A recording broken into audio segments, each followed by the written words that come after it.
అసలు ఆ చుట్టుపక్కల ఇలా రౌండప్ చేసి థంబ్‌నెయిల్స్‌కి ఫోటో తీద్దామనుకుంటే, ఆ హీట్‌కి అస్సలు ఉండలేకపోయామబ్బా! ఈ ఫోన్‌లో చూడ్డానికి చిన్న మంటలా అనిపిస్తుంది కానీ, అక్కడ మేమేసేవి పెద్ద పెద్ద కట్టెలు వేసాము. ఆ మంట హీట్‌కి డైరెక్ట్‌గా మనం మంటలో కూర్చుంటే ఎంత హీటొస్తది, అంత హీటయితే వస్తుంది. కానీ, ఎక్కడ కూడా బోర్ కింద అనిపించకుండా మాకైతే ఫస్ట్ టైమ్ వల్ల చాలా అంటే చాలా హ్యాపీగా ఫీలయ్యాము. ఈ మంట వల్లే మాకంత వెలుగనేదొచ్చింది.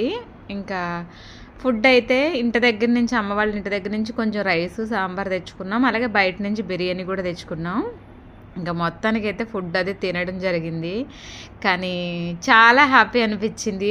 ఎందుకంటే ఒక అమ్మాయిగా నేను కూడా నైట్ టైమ్ స్టే చేసి వీడియో చేయగలను అని. ఇప్పుడు మీరిచ్చే సపోర్ట్ వల్ల నాకు మంచి మంచి కామెంట్స్ వస్తే గనక 100% ఇలాంటి వీడియోస్ అనేవి వస్తాయి.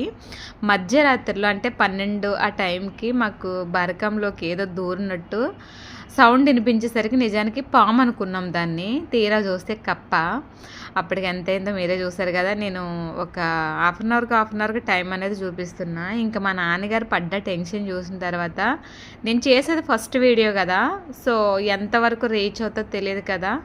సరే 1 వరకు చేసి వెళ్ళిపోదాము. ఇంకా అతన్ని అంతకన్నా బాధ పెట్టడం కూడా కరెక్ట్ కాదు అని నేను 1 వరకైతే ఉన్నామక్కడ. మేము కత్తి కూడా తెచ్చుకున్నాం. తెలీదు కదా మరి మాకు ఆ ప్లేస్ అనేసరికి కొంచెం భయము అనేసరికి ఏదో ఒకటి మాకు ఉండాలి కదా అని ఇంటి దగ్గర నుంచి అయితే పెద్ద కత్తి అయితే తీసుకొచ్చాము.